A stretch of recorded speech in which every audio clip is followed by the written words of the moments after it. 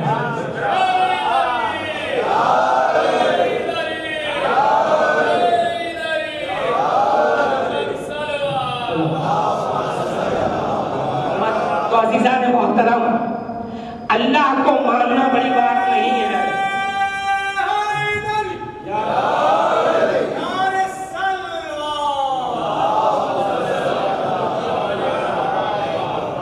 اللہ جنہیں منوانا چاہتا ہے انہیں ماننے پر اس امت کی نجات ہے۔ اب یہاں تک تو بات ہو گئی، تو پتہ یہ چلا ازرو قرآن کسے ماننا ہے بھائی؟ آلین کو۔ آلین کون ہے بھائی؟ محمد و آل محمد ہیں، ٹھیک ہے۔ یہاں تک جب تبصرہ علمی ہو جاتا ہے تو ہر کوئی شامل ہو کے کہتا ہے ہم بھی مانتے ہیں اہل بیت کو۔ یہاں سے اصل گفتگو کا آغاز ہے حضور،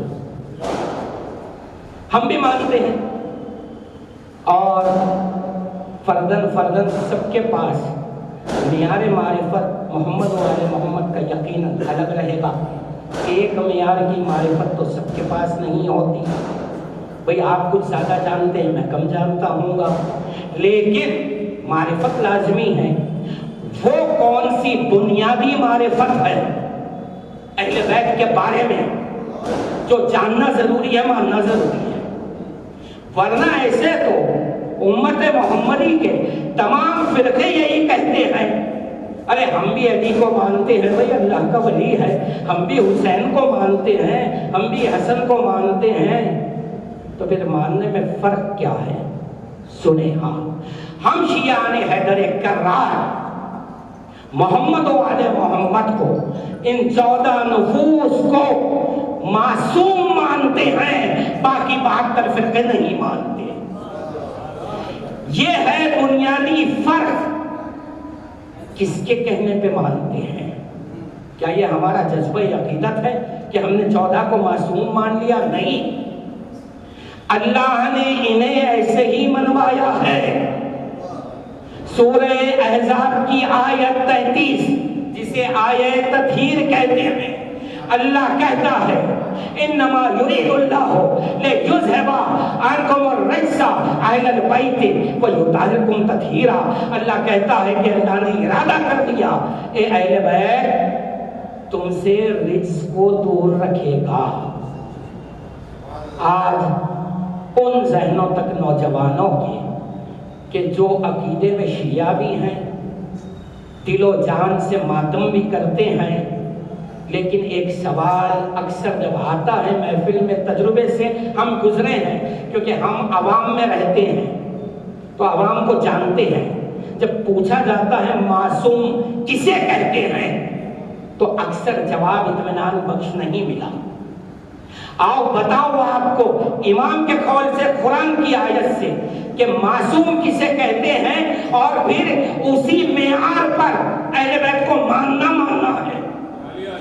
اگر اس میں کمی کی آپ نے تو آپ نے اہل بیت کو نہیں مانا۔ معصوم کسے کہتے ہیں؟ آیت کیا کہہ رہی ہے؟ اہل بیت سے رجس کو دور رکھا۔ تو یہ کیا چیز دور ہے بھائی؟ تو تمام مترجمین نے صرف ایک ہی لفظ لکھا، کہا رجس سے مراد ہے نجاست، تو نجاست ان سے دور ہے۔ کون سی نجاست کی بات ہو رہی ہے؟ رجس لفظ کو اگر آپ پڑھیں گے لغت میں تو کتنی چیزیں ان سے دور ہے وہ سنیں آپ۔ نجاست یعنی یہ مادی نجاست، یہ ان سے دور ہے، ان کے وجود میں بھی نجاست نہیں ہے، نہیں پہنچے۔ خون ہمارے پاس بھی ہے، خون ان کے پاس بھی ہے، ان کا خون پاک ہے، آیت تطہیر کہہ رہی ہے۔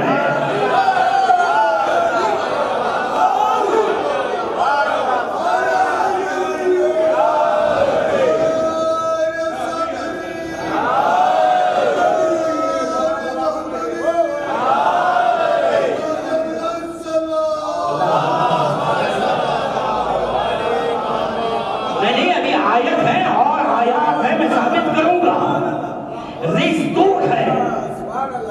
کیا کہا تھا چھٹے امام نے؟ ہمیں اپنے اوپر قیاس نہ کرو، اپنے جیسا نہ سمجھو۔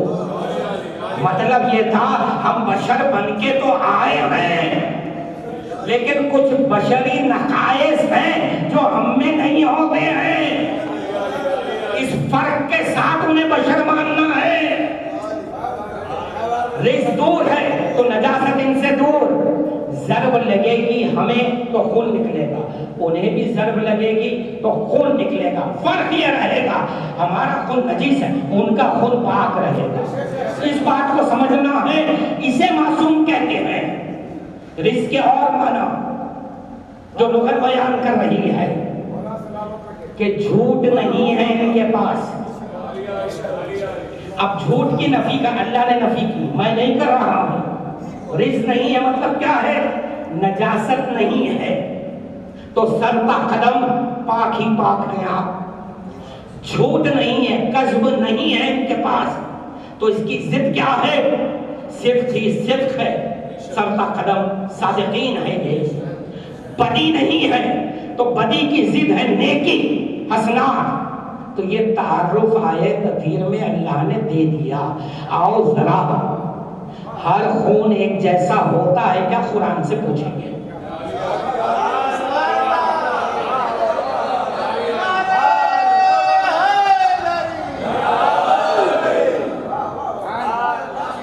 ہر خون ایک جیسا ہے، اللہ سے پوچھیں گے۔ سورہ بقرہ آیت نشان 28 29 30 پڑھتے جائیں، واقعہ سب جانتے ہیں، میں صرف ایک لفظ سے استفادہ کر رہا ہوں۔ جب اللہ نے یہ کہا کہ میں زمین پہ خلیفہ بنا رہا ہوں، ان جاہلون فی الارض خلیفہ، فرشتوں نے کیا کہا؟ کسے بناتا ہے؟ یسفک الدماء، یہ لوگ خون بہائیں گے۔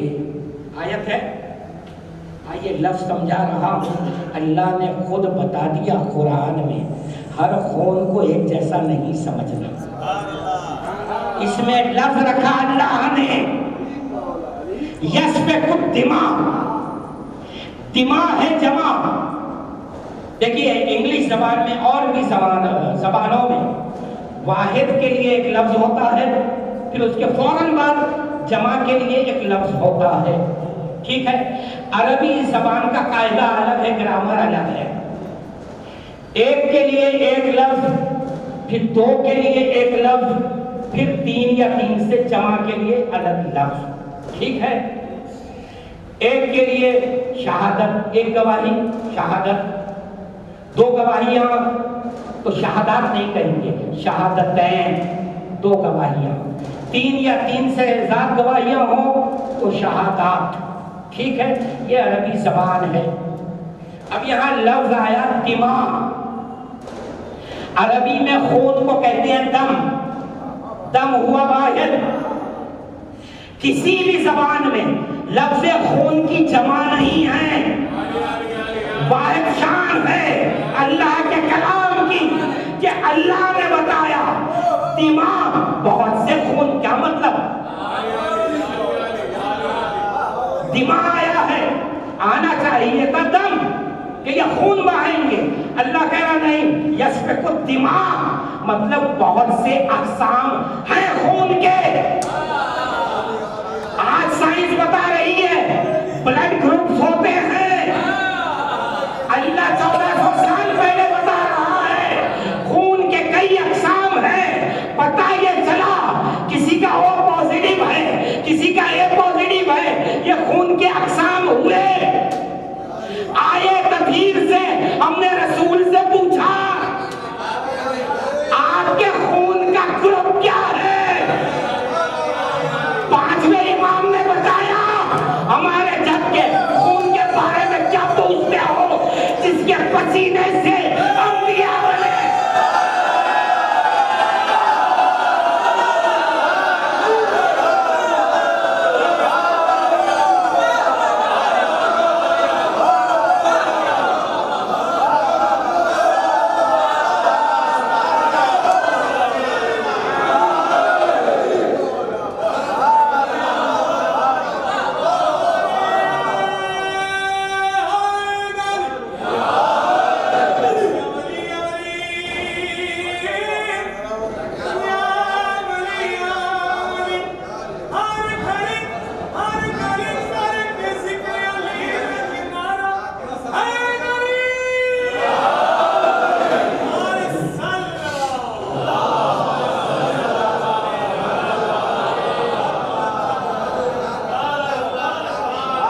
اس کے پسینے کے قطروں سے انبیاء بنے، اس کے خون کے بارے میں کیا سوال کرتے ہو؟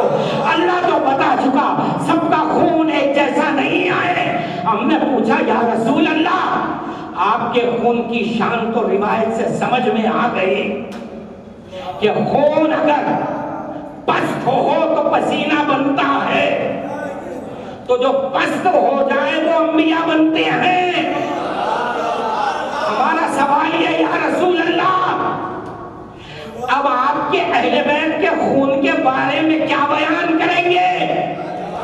کیونکہ امت نے تو صرف رسول کے خون کے بارے میں یہ سنا کہ پسینے سے انبیاء بنے۔ خدا کی قسم عربی زبان سے قرآن کو اگر پڑھو گے تو سوائے عظمت اہل بیت کے کچھ نظر نہیں آئے گا۔ یہ لفظ کو پھر ہم نے دیکھا کہاں پر؟ قرآن سے لفظ لیا دماغ۔ اب اگر 4 لوگوں کے بارے میں بات ہو تو جمع میں کیا آئے گا؟ لفظ دماغ آئے گا، دم نہیں آئے گا عربی میں۔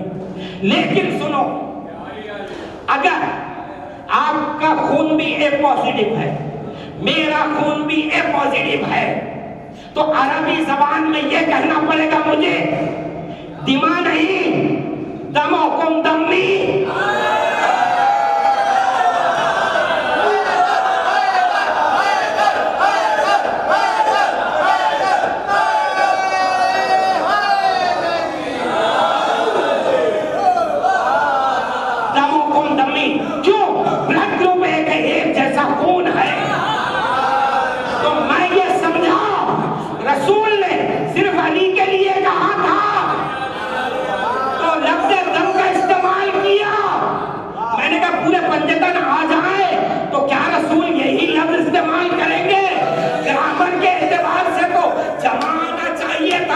حدیث کے ساتھ جا کر گھر میں پڑھو کیا کہا رسول نے، آزا اہل بیتی، یہ میرے اہل بیت ہیں، دماغکم نہیں کہا، دموہم دمی، یہ سب کا خون میرا خون ہے۔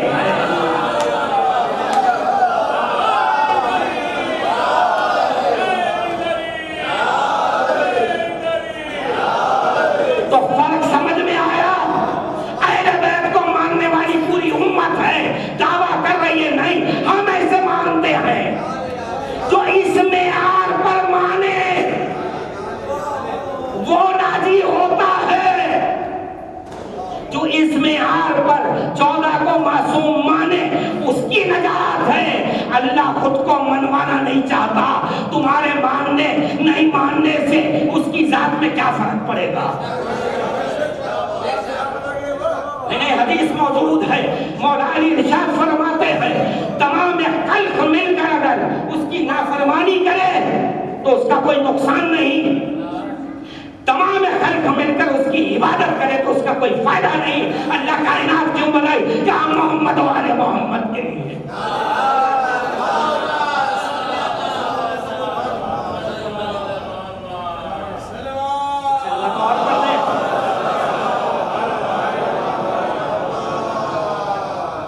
تو عزیزان محترم، ان کے ماننے پر نجات ہے، اور کیسے ماننا ہے؟ جیسے اللہ منوا رہا ہے۔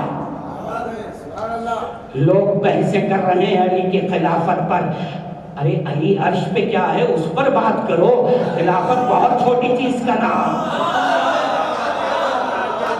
ارے کہ ٹھوکر میں ہے ایسی حکومتیں۔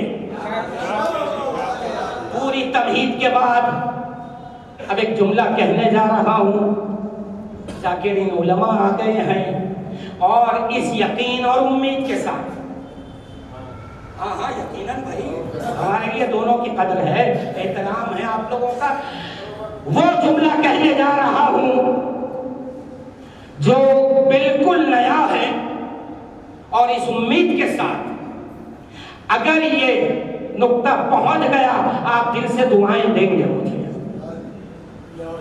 آصف بھائی توجہ کرنا، بہت اہم، بہت محنت کا جملہ ادا کر رہا ہوں۔ قبلہ شان حیدر صاحب جملہ سنیں آپ، بات ہو رہی ہے عصمت پر کہ معصوم کہتے کس کو ہے، اس پر بات چل رہی تھی۔ آئیے میں نے بہت سی باتیں چھوڑ دی ہیں. اب ایک بات بتاؤں اتنی تمہید کے بعد، ایک بات تو سمجھ میں آ گئی نا سب کو کہ یہ بشر بن کے آئے، 14 بشر بن کے آئے. آنے کے بعد خاکی وجود کے کچھ خامیاں نقائص تھیں، انہیں اللہ نے کہا ہم نے دور رکھا. تو وہ حقیقت 14 کی جو ہے وہ بشر بن کے آئی. تو جب ان عیوب کو ہٹایا ان سے کہ یہ بشر تو ہیں لیکن ان میں یہ خامیاں نہیں ہیں تو معصوم کہلائے گئے. پتہ یہ چلا یہ 14 بس جو ہوتے ہیں تو معصوم ہوتے ہیں. معصوم ہونا انہیں بلند نہیں کرتا.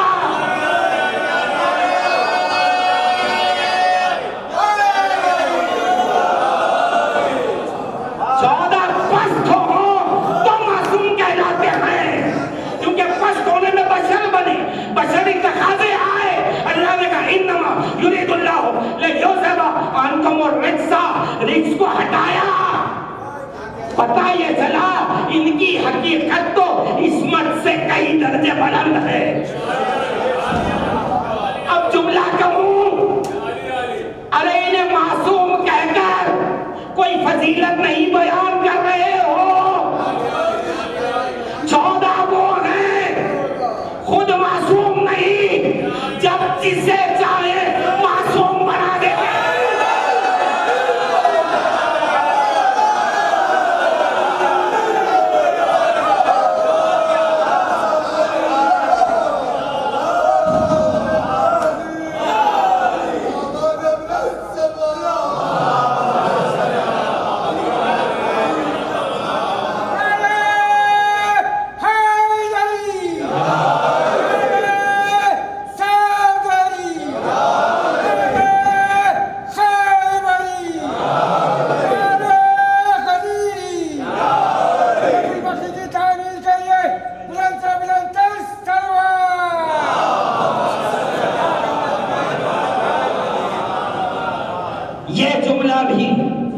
جذبہ عقیدت میں نہیں کہا میں نے، جذبہ محبت میں نہیں کہا کہ یہ وہ ہے، خود معصوم نہیں معصوم بنا دیتے ہیں.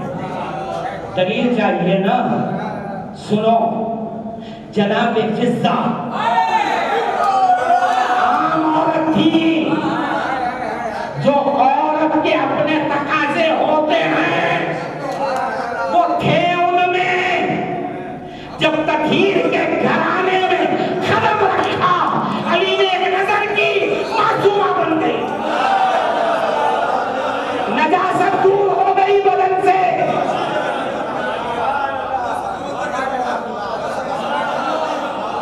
جی علی کے گھر میں قدم رکھا، یہ تطہیر کا گھرانہ ہے. جب تک ظاہر تھی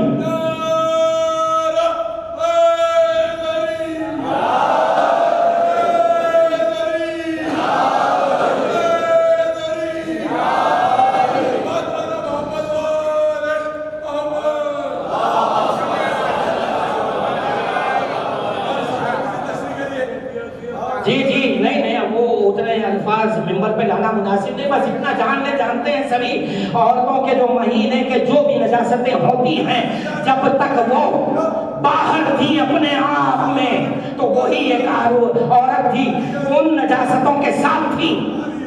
لیکن جب در سیدہ پر آئی، مولا کے گھر میں آ گئی، وہ نجاست ان سے دور ہو گئی. اب کوئی اگر واقعہ ایسا مل بھی جائے تو اس پر ایمان نہیں لانا. کیوں؟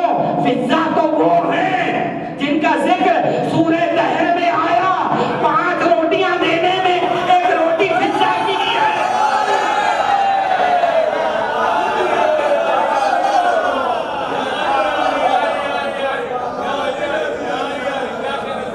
یہ وہ ہیں جو معصوم بنا دیتے ہیں. آپ کربلا کئی بار سنیں. یہ جو اب میں فکر بیان کر رہا ہوں یہ میری ذاتی نہیں ہے, مرحوم علامہ مظفر عباس تانسوی نے اس کی تشریح کی تھی.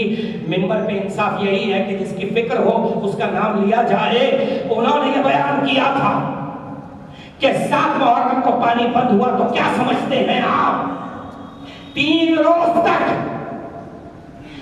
آل نبی کو ہٹا دیں, بنی ہاشم کو ہٹا دیں, باقی جو انصار تھے ان کے لیے بھی تو پانی نہیں تھا. تو 3 روز تک جو بشری تقاضے ہیں کہ صبح کہیں جانا ہے بیت الخلا, 72 نہیں گئے, کیا ہوا تھا؟ امام حسین نے ایک نگاہ امامت ڈالی, سب کو معصوم بنا ڈالا.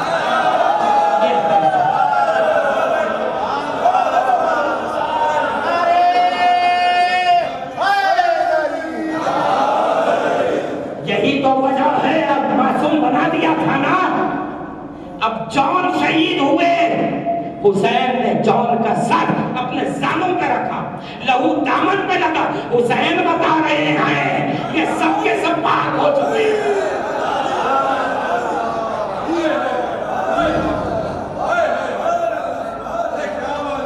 یہ ہے خون کی عظمت, یہ ہے خون کی عظمت. تو اس معیار پر 14 کو جو معصوم مانے اس نے مانا ہے انہیں. یوں تو ماننے کے لیے پوری امت آگے بڑھ رہی ہے نہیں. اور اگر تم نے مانا تھا تو پھر بعد رسول اسلام صحابہ سے کیوں لیا؟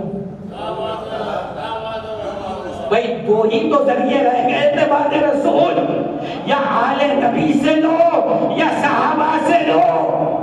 ہم ہیں شیعان حیدر کرار, ہم لوگ ہمیشہ گاڑی چیز کو لیتے ہیں. ہم نے یہ دیکھا ایسے در پہ جائیں گے کہ جہاں کوئی شبہ نہ ہو. آئے تطہیر نے ضمانت لے لی کہ یہاں پر اب کوئی تذبذب نہیں, کوئی گمراہی نہیں. میں کیا کروں, مجبور ہوں. صحابہ کے لیے کوئی ضمانت نہیں. اب اگر وہاں سے آپ اسلام لیں گے تو وہ ڈاؤٹ فل اسلام رہے گا, یہاں سے لیں گے تو اطمینان رہے گا. تو اس در پہ جو آ گیا وہ آیا کیسے؟ یہ مان کر آیا کہ یہ 14 معصوم ہے, خطا کا امکان نہیں ہے, نجاست ان کے پاس نہیں ہے. یہ تمام باتوں کے ساتھ اگر کوئی 14 کو مانتا ہے اسے شیعان حیدر کرار کہتے ہیں. سب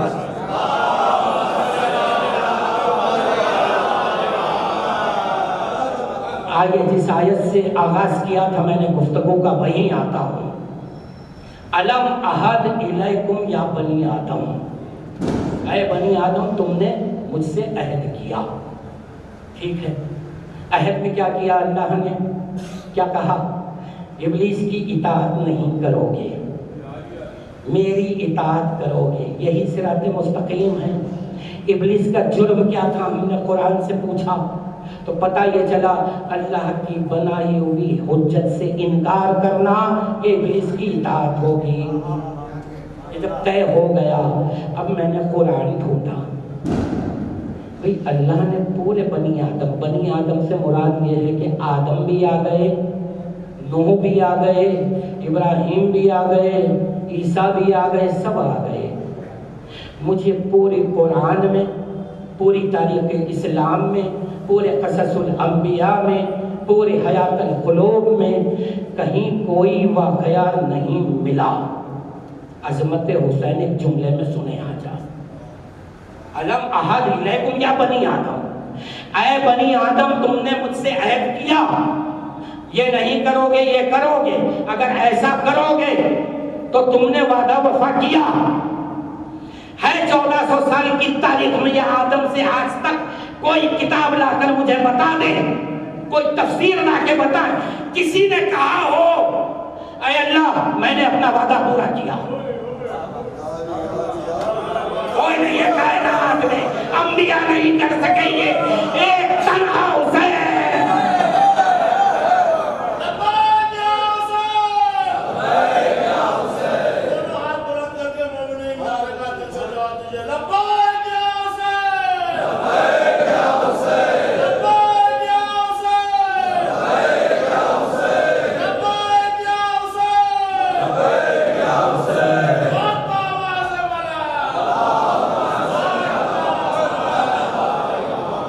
وہی نہیں بتا سکتے کسی نبی نے کہا ہو اے اللہ میں نے اپنا وعدہ پورا کیا، کوئی نہیں کہہ سکتا، کوئی نہیں۔ اس میں ہمت ہے اللہ سے یہ جملہ کہنے کی؟ چلے اس جملے کی بات تو رہ گئی، اس کے بعد کا جملہ بہت اہم ہے۔ اوفے بعہدک، قد اوفے بعہدک، اے اللہ میں نے اپنا عہد پورا کیا ہے، اب تو اپنا وعدہ پورا کر۔ اللہ سے یہ کہنا اس لہجے میں کہ ایک معاہدہ ہوا تھا تیرے میرے بیچ، میں تو وعدہ وفا کر چکا، اب تو اپنا وعدہ وفا کر۔ آج آپ سنیں گے کہ حسین کا وعدہ معاہدہ کیا تھا اللہ سے؟ یہ تو ظاہر ہے کہ حسین کا وعدہ کیا تھا؟ وہ یہ تھا کہ تیرے دین کو بچا لوں گا۔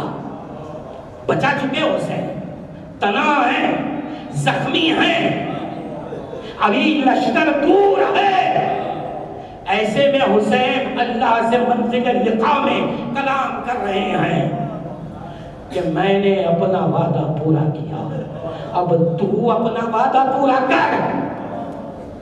چھٹے امام سے لوگوں نے پوچھا فرزند رسول یہ آپ کے جد حسین نے اللہ سے یہ جو کہا کہ میں نے اپنا وعدہ پورا کیا ہے، اب تو اپنا وعدہ پورا کر، اللہ کا کیا وعدہ تھا؟ سنیں گے آپ، اس کے بعد سمجھ میں آئے گا حسین پر خون بہانا کوئی اہمیت کی بات نہیں ہے۔ قربان ہو جائے یہ عزادار حسین پر۔ امام فرماتے ہیں حسین کا یہ معاہدہ تھا اللہ سے کہ میں تیرا دین بچا لوں گا، پھر حسین نے اللہ سے کہا تھا تو بھی ایک وعدہ کر کہ میرے چاہنے والے کون گنہگار چاہنے والوں کی بخشش کر دینا روز محشر۔ یہ وعدہ لیا تھا اللہ سے حسین نے۔ آپ سمجھ رہے ہیں کیسے لمحے میں حسین نے آپ کو یاد کیا۔ ممبر پر ہوں، مذہبی علمی ذمہ داری کے ساتھ ایک جملہ کہنے جا رہا ہوں۔ جب سے کائنات بنی ہے، جب اللہ نے کن کہا نا، اور آج تک اور قیامت تک کی بات کر رہا، اتنا عظیم لمحہ کائنات میں نہیں ہے، معراج بھی اتنی عظیم نہیں ہے۔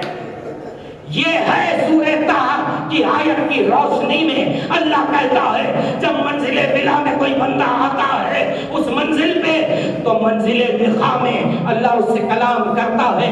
یہ شرف تنہا حسین کا ہے کہ یوم عاشوراء عصر تنگ کے وقت وہ لمحہ کائنات کا ایسا تھا کہ بس حسین ہے، اللہ ہے، حسین کے لیے اور کوئی نہیں، اللہ کے لیے سوائے حسین کے اب کچھ نہیں۔ یہ وہ منزل ہے نا حسین کی، اس منزل میں حسین آپ کو یاد کر رہے ہیں۔ اللہ اکبر۔ ایک واقعہ ملتا ہے کہ آپ گھوڑے پر بلند تھے، ابھی زخمی ہیں، لیکن آپ کا روح جلال ایسا تھا، آپ کی ہیبت ایسی تھی، فوجیں دور ہیں ابھی۔ آپ نے حسین کی سقائی سنی ہے نا، راہب کو بیٹے دے دیے، آؤ کربلا کی سقائی سنو۔ گھوڑے پہ بلند ہے، خاموش ہے، ہم تو ثنائے باری کر رہے ہیں، ایسے میں ایک آواز آئی السلام علیکہ۔ آپ پلٹے، سلام کا جواب دیا، کہا کیا بات ہے، کون ہو تم؟ کہا آقا حسین میرا بیٹا کوفے کی قید میں ہے، اسے چھڑانے کے لیے حاکم 10,000 دینار مانگتا ہے۔ میں کہوں مانگنے والا غلط نہیں ہے، حسین کا عارف تھا، جانتا تھا اس حال میں بھی حسین کرم کریں گے۔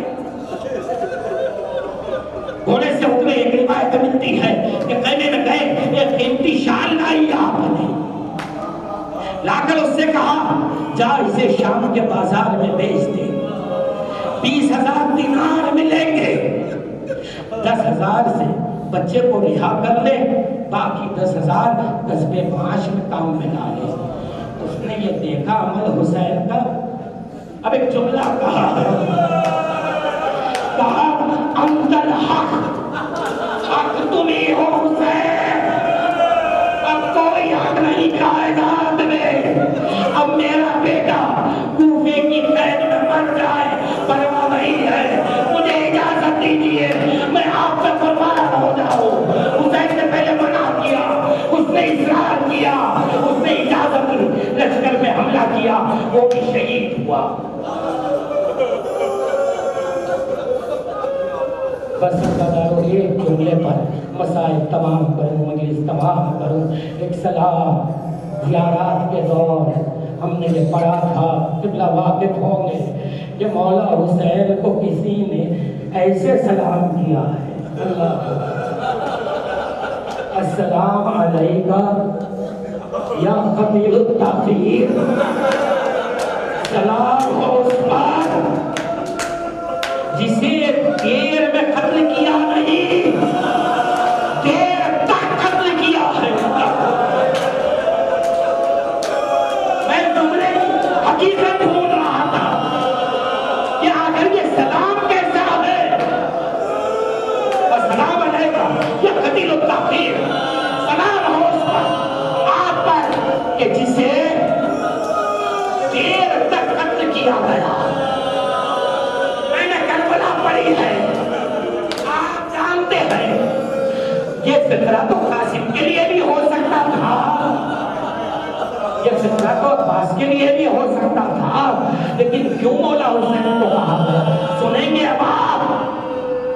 علامہ ہلی کے شاگرد مقتل لکھ رہے تھے، انہیں ایک بات سمجھ میں نہیں آئی. وہ آئے، انہوں نے کہا کہ اے شیخ آقا میں مقتل لکھ رہا ہوں لیکن ایک بات سمجھ نہیں آتی. ایک روایت ملتی ہے کہ شمر نے پس گردن سے قتل کیا، اور ایک روایت ملتی ہے کہ حلق سے قتل کیا ہے آپ کو. دونوں میں صحیح کون سی ہے؟ طلب رہے علامہ، کتاب رکھی، سر کو پیٹا، صحیح ہے. کہا کیسے؟ کہا وہ ظالم کبھی حسین کو پیٹ کے بل نکالتا، اگر میں چھری چلاتا، کبھی پسے گردن سے آپ کو معاف کرتا.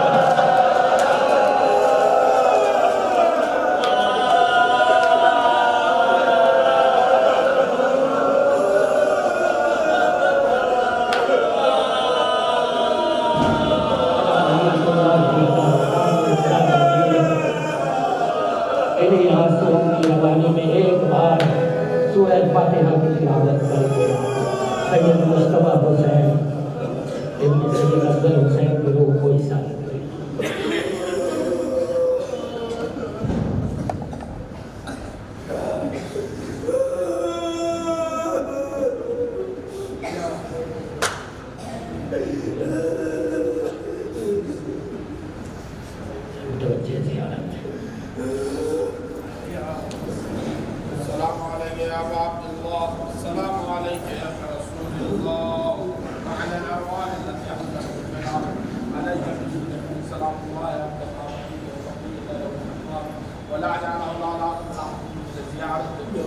السلام على الحسين وعلى ابن الحسين وعلى أولاد الحسين وعلى أصحاب الحسين.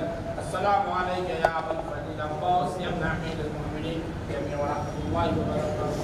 السلام عليك يا غريب القربى. السلام عليك من الجوفان سلطان يا أبا الحسن يا رب سرنا. السلام عليكم ورحمة الله وبركاته. السلام عليكم وعلى صاحب الزمان. السلام عليك يا شيخ القرآن. حجل الله تعالى ورجع الله تعالى ما رجع. السلام عليكم ورحمة الله وبركاته.